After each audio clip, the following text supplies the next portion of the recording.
देख रहे हैं ग्राउंड जीरो। YouTube पर केबीसी न्यूज देखने के लिए पहले सब्सक्राइब बटन दबाएं और फिर बेल आइकॉन दबाएं। फेसबुक पर केबीसी न्यूज को देखने के लिए हमारे फेसबुक पेज के लाइक बटन को दबाएं। नमस्कार, शाम के 5:30 बज चुके हैं। मैं हूं तरुण। इस वक्त केबीसी न्यूज पर सीधा प्रसारण देख रहे हैं ग्राउंड जीरो से। एक मछली की वजह से एक लोगों की जान चली गई। हम यह खबर आपको दिखाएंगे, लेकिन सबसे पहले देश और दुनिया में कोरोना के ब्रेक फेल होता हुआ नजर आ रहा है और ऐसे में क्या है आंकड़े वो हम आपको बताते हैं। पूरे विश्व की बात करें तो 1,15,00,000 के पार संक्रमितों की संख्या, जबकि मौत का आंकड़ा 5,37,372 तक पहुंच चुका है। भारत में बिल्कुल ब्रेक फेल अब कोरोना का कहर लगातार जारी है। लॉकडाउन से पहले और लॉकडाउन के बाद की जो स्थिति है वो काफी भयावह स्थिति है। एक दिन में पिछले 24 घंटे में 25,000 के आसपास कोरोना के नए केस पाए जा रहे हैं। ऐसे में आप समझ सकते हैं, सोच सकते हैं कि कितना भयावह स्थिति है पूरे भारत की। और अनलॉक 2 में लगभग सभी चीजों को खोल भी दिया गया है। तो आप जरा घर से निकलते वक्त यह जरूर सोचें कि भारत में वायरस कितना तेजी से लोगों के संपर्क में आ रहा है। तो ऐसे में आपको सतर्क रहकर ही घर से बाहर निकलना है। 7,728 पूरे भारत में संक्रमितों की संख्या पहुंच चुकी है, जबकि 4,25,817 लोग ठीक होकर घर वापस भी चले गए हैं। वहीं मौत का आंकड़ा 19,000 के पार पहुंच चुका है। अगर बिहार की बात करें तो बिहार में भी रफ्तार तेजी से फैल रहा है। 12,000 के पार कोरोना के संक्रमित केस पाए गए हैं। पिछले 24 घंटे में 400 से भी ज्यादा नए मामले आने से पूरे बिहार में आंकड़े दिन प्रतिदिन बढ़ता हुआ नजर आ रहा है। ऐसे में ठीक होने वालों की संख्या 8,765 के पार हो चुका है। ये अच्छी खबर है। रिकवरी रेट बिहार में बेहतर है। ह्यूमिनिटी पावर बिहार के लोगों में ज्यादा अच्छे होने की वजह से लोग ठीक होकर घर वापस भी जा रहे हैं। मौत की अगर बात करें तो 90 लोगों की मौत हो चुकी है इस कोरोना वायरस से। कटिहार में कल 2 और आज 8 कोरोना नए केस मिलने से आंकड़ा 560 पहुंच चुका है, जबकि ठीक होने वालों की संख्या 460 है। यानी एक्टिव केस 100 अब शेष रह गए हैं। हालांकि कई रिपोर्ट अभी आने बाकी है। ऐसे में सरकार के द्वारा अब मास्क नहीं लगाने पर फाइन का भी प्रावधान किया गया है। और ऐसे में पूरे बिहार में अब जो भी लोग घर से बाहर निकल रहे हैं, अगर बिना मास्क पहने अगर आप निकलते हैं, अगर पुलिस की नजर, प्रशासन की नजर आप पर पड़ती है तो निश्चित रूप से आपको फाइन देना पड़ेगा। वो भी पूरे 50 रुपया। और 3 दिनों तक अगर आप वाहन चलाते वक्त अगर मास्क का प्रयोग नहीं कर रहे हैं और आपकी गाड़ी में आप पाए गए तो आपकी गाड़ी को भी जब्त करने का प्रावधान है। तो ऐसे में आपके सुरक्षा के लिए, आपके स्वस्थ रहने के लिए सरकार ने इस तरह के कदम उठाए हैं। इसीलिए सरकार और स्थानीय जिला प्रशासन का सहयोग अवश्य करें। मास्क अवश्य पहने, घर से जब भी निकलें मास्क पहनकर निकलें, अन्यथा हेलमेट और बिना लाइसेंस के चलने पर पहले जुर्माना होता था। अब बिना मास्क पहने अगर घर से आप निकलते हैं तो 50 रुपये का जुर्माना आपको देना पड़ेगा। अगर वाहन चलाते वक्त अगर मास्क आप नहीं पहने हैं तो आपकी गाड़ी को 3 दिनों के लिए जब्त कर लिया जाएगा। ये सरकार का आदेश है और इसको लेकर कटिहार जिला प्रशासन और पुलिस प्रशासन भी अलर्ट मूड में नजर आ रही है और एक अभियान चलाते हुए लोगों को अब धर पकड़, यूं कहें कि फाइन लेने का जो प्रावधान है उस पर अब जिला प्रशासन ने कमर कस लिया है। अब बिना मास्क पहने लोगों पर कड़ी कार्रवाई की जाएगी और फाइन भी साथ में उन्हें देना पड़ेगा। चलिए, हम आपको ये कोरोना से जुड़ी हुई खबरें थी जो काफी अहम है। इन दिनों लोगों को अब कोरोना से लड़ने के लिए और उनके साथ में जीने के लिए लोगों को तैयार रहना चाहिए। बिल्कुल नहीं घबराना चाहिए। सभी लोग अब घबरा नहीं रहे हैं, बल्कि सतर्क रहने के बारे में सोच रहे हैं। ज्यादातर लोग अब घर से निकलते वक्त मास्क तो जरूर पहन रहे हैं, लेकिन कुछ परसेंटेज आज भी ऐसे हैं जो बिना मास्क पहने घर से निकल रहे हैं। तो ऐसे में संक्रमण फैलने का खतरा लगातार बना हुआ रहता है। अगर आपको सुरक्षित रहना है तो मास्क पहनकर अवश्य निकलें। चलिए आपको एक ऐसी खबर दिखाते हैं जो आप सुनकर खुद हैरान भी हो जाएंगे, लेकिन एक दुखद घटना भी है। महज कम कीमतों में मछली नहीं देने पर एक शख्स की पीट पीट कर हत्या कर दी गई। हालांकि इस मामले में पुलिस ने कार्रवाई करते हुए गिरफ्तार भी कर लिया गया है, लेकिन ये हैरान कर देने वाली बात है कि मछली, छोटी मछली और बड़ी मछली खरीदने और लेने देने के चक्कर में मछली बेचने वालों की पीट कर हत्या कर दी गई। आप टीवी स्क्रीन पर देख सकते हैं, पिछले दिनों यह घटना शनिवार रात की है और कल पोस्टमार्टम किया गया और यह तस्वीर आप देख सकते हैं। पूरे परिवार में इस वक्त शोक की लहर है। एकमात्र कमाने वाला पीहू परिहार जो अब इस दुनिया में नहीं रहा, कई लोगों को छोड़कर अब दुनिया से चले गए। तो ऐसे में एक आश्चर्यचकित घटना है कि एक मछली खरीदने के लिए एक शख्स पीहू परिहार के पास आता है, उसे बोलता है कि तुम मुझे बड़ी मछली दो, लेकिन पीहू महलदार उसे छोटी मछली दे देता है। उसके पास बड़ी मछली का दाम ज्यादा रहता है। तो ऐसे में विवाद कहासुनी होती है और दूसरे शख्स के द्वारा पीहू परिहार को से मारपीट की जाती है और फिर उसके इलाज के क्रम में उसकी मौत हो जाती है। तो ये एक काफी दुखद घटना है और मामूली कहासुनी के बाद इस तरह की घटनाएं सामने आई है। तो निश्चित रूप से दिल दहला देने वाली घटना कटिहार के डंडखोड़ा के दुर्गा स्थान गांव की यह घटना हम आपको बता रहे हैं, जहां एक काफी दुखद घटना सामने आई है कि महज कुछ कम कराने को लेकर, मछली को कम कराने को लेकर छोटी मछली बड़ी मछली के चक्कर में एक शख्स यानी पीहू परिहार की मौत हो जाती है। आइए हम आपको उसके परिजनों का सबसे पहले क्या कहना है ये सुनवाते हैं। काल खाना मारपीट किया है। अच्छा, मार में जो कल शाम में 8 बजे रात में उसको बिहार से लाया गया है।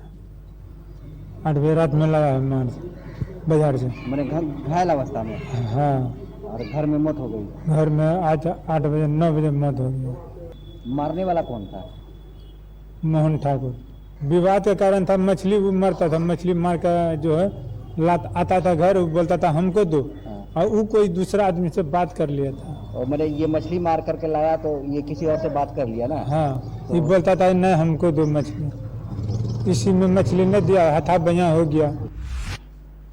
तो आप देख रहे थे मछली नहीं देने को लेकर हाथापाई हुई और फिर उसकी मौत हो गई। हालांकि इलाज के क्रम में पीहू परिहार की मौत हुई है और मोहन ठाकुर नाम के व्यक्ति से कहासुनी की गई थी। एक छोटी सी घटना कितना बड़ा रूप ले सकता है आप ये समझ सकते हैं। लोगों को संयम के साथ रहना चाहिए, किसी भी चीज को लेकर एग्रेसिव नहीं होना चाहिए और एग्रेसिव होने के बाद नुकसान होना तय है। ज्यादा जानकारी के लिए करण हमारे साथ फोन लाइन पर जुड़ रहे हैं। करण, क्या मामला है जो इस तरह की घटनाएं हुई है? ये धीरू परिवार एक मध्यम वर्ग परिवार है जो मछली का व्यापार करते हैं। मछली को खरीद बिक्री करते हैं, विक्रेता है ये। और इसी के दरमियान जो है उसी के स्थानीय निवासी हैं मोहन ठाकुर। उन्होंने मछली खरीदने की बात कही और उन्होंने चूंकि मछली किसी और को पहले से इसका सौदा कर लिया था, इसीलिए धीरू परिहार ने उसे मना कर दिया। बस इसी बात को लेकर कहासुनी हुई और कहासुनी जो है मारपीट के रूप में तब्दील हो गया और मारपीट इतनी बड़ी हुई कि बुरी तरह घायल हो गए धीरू परिहार। तत्काल उसे पीएससी में इलाज के लिए लाया गया, वहां से रेफर करके सदर अस्पताल लाया गया, जहां इलाज के दरमियान उनकी मौत हो गई। करण, कितने लोग थे पीहू परिहार के परिवार में जो इस दुनिया में अब नहीं रहे? जैसे उनके जो पत्नी है और जो बच्चे हैं वो थे धीरू परिवार के, उन्हीं से उनका भरण पोषण होता था। और जहां तक मोहन ठाकुर की बात है, तो जैसे ही यह सूचना मिली कि धीरू परिहार की मौत हो गई है, मोहन ठाकुर घर से गायब हो गए हैं। अभी तक वो फरार चल रहा है। क्या इसको लेकर पुलिस कार्रवाई कर रही है, दबिश बनाई है मोहन ठाकुर पर?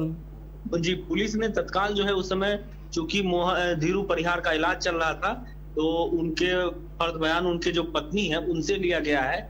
उनके बयान के आधार पर ही जो है पुलिस कार्रवाई करेगी। चूंकि उनकी मौत हो गई तो सभी लोग उधर व्यस्त है, पुलिस जो है छापेमारी कर रही है। जल्द मोहन ठाकुर भी गिरफ्तार कर लिए जाएंगे। चलिए करण, बहुत बहुत धन्यवाद। तो निश्चित रूप से एक दिल दहला देने वाली घटना, पीहू परिहार की मामूली कही सुनी के बाद मोहन ठाकुर के द्वारा हाथापाई हुई, फिर मारपीट हुई और बुरी तरह से घायल होने के बाद उसके इलाज के क्रम में मौत हो गई। आप भी इस तरह के घटना से बचें और ज्यादा एग्रेसिव न हो, तभी आप अपने और अपने समाज का रक्षा कर सकते हैं। छोटी छोटी बातों के लिए अगर इस तरह के बड़े विवाद का रूप ले ले और हत्या तक बात पहुंच जाए तो निश्चित रूप से मोहन ठाकुर की मानसिकता सही नहीं थी। ऐसे लोगों का बहिष्कार होना चाहिए। अब जांच का विषय है कि किस वजह से पीहू परिहार की मौत हुई है। हालांकि ऐसा बताया जा रहा है कि मोहन ठाकुर के द्वारा मारपीट के बाद बुरी तरह से घायल और इलाज के क्रम में उसकी मौत हुई है। चलिए आपको हम लिए चलते हैं दूसरी खबर की ओर, जो एक अनोखा और एक नए तरीके से विरोध प्रदर्शन करते हुए यूथ कांग्रेस के द्वारा आज पूरे भारत में लगातार पेट्रोल और डीजल के कीमतों में वृद्धि हो रही है। और ऐसे में आंदोलन का एक नया तरीका यूथ कांग्रेस पार्टी के लोगों के द्वारा किया जा रहा है। एक कार को रस्सी में बांधकर 1 किलोमीटर तक खींचते हुए नजर आ रहे हैं यूथ कांग्रेस के कार्यकर्ता। इनका विरोध प्रदर्शन केंद्र सरकार और बिहार सरकार के खिलाफ है कि लगातार पेट्रोल और डीजलों के कीमतों में इजाफा होने के बाद इस तरह के आंदोलन किए जा रहे हैं। और अगर जब तक पेट्रोल और डीजलों की कीमतों में कमी नहीं आएगी तब तक यह आंदोलन चलता रहेगा। चलिए आपको हम यूथ कांग्रेस के द्वारा वह दृश्य दिखाते हैं। हाय हाय हाय, होश में आओ, होश में आओ। हाय हाय हाय, डीजल का दाम वापस लेना होगा, पेट्रोल डीजल का दाम वापस लेना होगा। मोदी सरकार हाय हाय हाय हाय। मोदी सरकार हो। आप देख सकते हैं टीवी स्क्रीन पर कांग्रेस यूथ कांग्रेस के कार्यकर्ताओं के द्वारा जबरदस्त विरोध प्रदर्शन कांग्रेस के द्वारा किया जा रहा है। पूरे बिहार में इस तरह के आंदोलन किए जा रहे हैं। चलिए इनके जो कार्यकर्ता हैं उनका सुन लेते हैं कि क्या कहना है, क्यों विरोध किया जा रहा है। आज जो है हम लोग पेट्रोल और डीजल के दाम में जो बढ़ोतरी हुई है उसके खिलाफ हम लोगों ने गाड़ी में, कार में रस्सा लगा करके उनको खींच करके रास्ते में हम लोगों ने लगभग 1 किलोमीटर तक चलाया और इस तरह से अपने विरोध को दर्ज कराया। क्योंकि ये जो सरकार है, डबल इंजन की सरकार, ये जनता को चूसने में लगी हुई है, उसके खून को चूसा जा रहा है। आज पेट्रोल और डीजल का दाम आप देख लीजिए कि पैरेलल कर दिया गया है। ये हमारा भारत देश कृषि प्रधान देश है और हम लोग कृषि पर एक अनोखे तरीके से विरोध प्रदर्शन करते हुए यूथ कांग्रेस के जो कार्यकर्ता हैं वो नजर आ रहे थे। लगातार विरोध हो रही है पूरे देश में। लगातार पेट्रोल और डीजल के कीमतों में इजाफा होने के बाद विरोध प्रदर्शन जारी है। चलिए हम भी उम्मीद करते हैं कि इस विरोध प्रदर्शन का कुछ लाभ आम लोगों तक जरूर मिलेगा, क्योंकि जिस तरह से रफ्तार कोरोना के साथ साथ डीजल और पेट्रोल में भी बढ़ता हुआ नजर आ रहा है। चलिए आपको हम लिए चलते हैं। इन दिनों अब जो आइसोलेशन सेंटर कोरोना को लेकर होटल में बनाए गए थे, अब सरकार ने एक पत्र जारी करते हुए कहा है कि अब अपने अपने प्रखंडों में, अपने अपने पीएचसी सेंटर में ही कोविड-19 के जो कोरोना पेशेंट हैं उन्हें रखा जाए और सभी होटलों को अब मुक्त किया जाए। ऐसे में 7 तारीख से यानी कल से सभी होटल कोरोना फ्री होटल हो जाएंगे। जो भी कोविड-19 के केसेस होटल में रह रहे थे अब वो नहीं रहेंगे। अब सरकार ने एक आदेश जारी करते हुए कहा है कि अपने अपने स्वास्थ्य यानी कि पीएचसी सेंटर में ही कोविड-19 के सेंटर बनाया जाए ताकि उन मरीजों को वहां रखा जाए। 10 बेड का सभी पीएचसी सेंटर में एक सेंटर बनाया गया है और एक 10 बेड का एक आइसोलेशन सेंटर है जहां सभी जो कोरोना पॉजिटिव पाए जाएंगे उन्हें रखा जाएगा। अब होटल का जो प्रावधान था पूरे बिहार में 7 तारीख से सभी होटलों को खाली करा दिया गया है।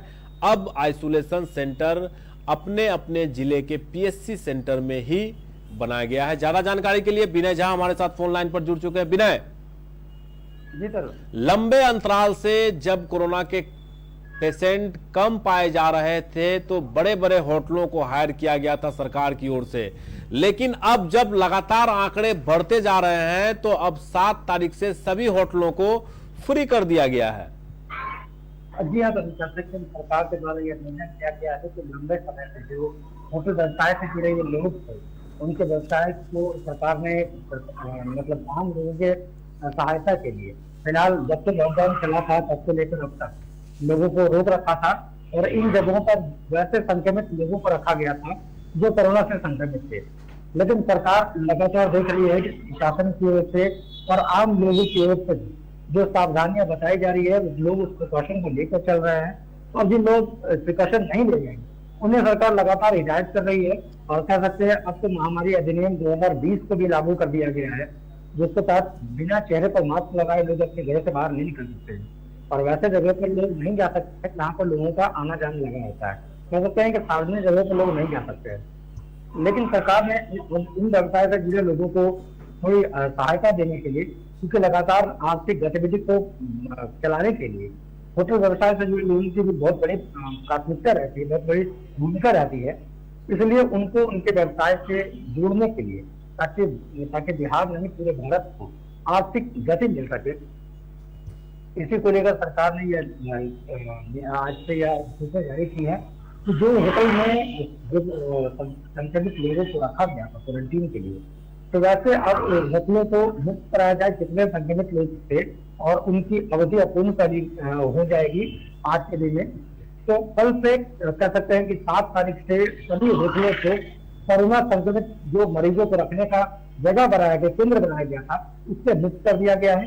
और बिहार में जितने पीएचसी सेंटर हैं उन सभी पीएचसी सेंटरों पर कम से कम 10 बेड का मतलब लोगों के रहने की व्यवस्था करने का प्रावधान सरकार ने लिया है।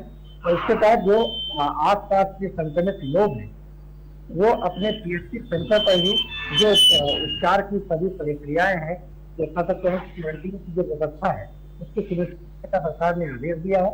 और उसी के तहत अब कल से कोई भी कोरोना संक्रमित मरीज को कह सकते हैं किसी भी निजी होटलों में नहीं रखने का आदेश सरकार ने जारी कर दिया है। चलिए विनय, बहुत बहुत धन्यवाद। निजी होटलों में अब कोरोना पेशेंट नहीं रहेंगे, सरकार ने आदेश भी जारी कर दिए हैं। और अब ऐसे में सदर अस्पताल के रैन बसेरा और सभी पीएचसी सेंटर में 10 बेडों का आइसोलेशन सेंटर बनाने का सरकार ने पहले ही आदेश जारी कर दिया था और इसमें कटिहार के जिला पदाधिकारी के निर्देश पर लगभग सभी पीएचसी सेंटरों में 10 बेडों का आइसोलेशन सेंटर बनकर तैयार है।